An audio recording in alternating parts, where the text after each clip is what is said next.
This Jefferson Hills family waited 8 months to finally get their answer, to learn why one day they are talking to their beautiful and intelligent sister on the phone who's in California, to then just days later they're flying out there to be by her side while she is on life support, and they have to make that difficult decision to then turn off the machines.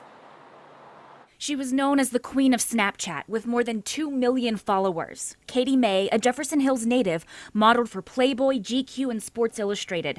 At 34, her modeling career was taking off, but last February, she actually was posing in her apartment, and she did a particular pose, and all she did was kinked her neck.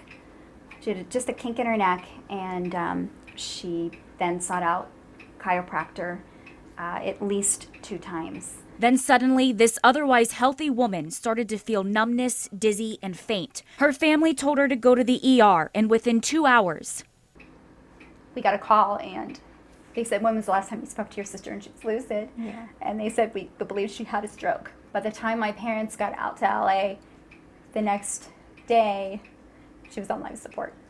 So it was that quick. The Los Angeles County coroner attributed Katie's death to the actions of the chiropractor, the official cause of death being vertebral artery dissection, essentially the manipulation of the neck, tearing an artery leading to the brain.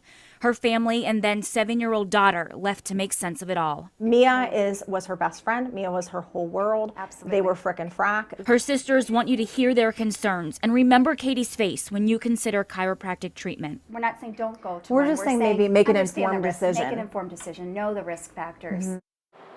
Katie was a single mother, and her daughter is going to turn 8 in just a couple of days. Reporting live, I'm Kelly Brennan, Pittsburgh's Action News 4. Kelly, thank you.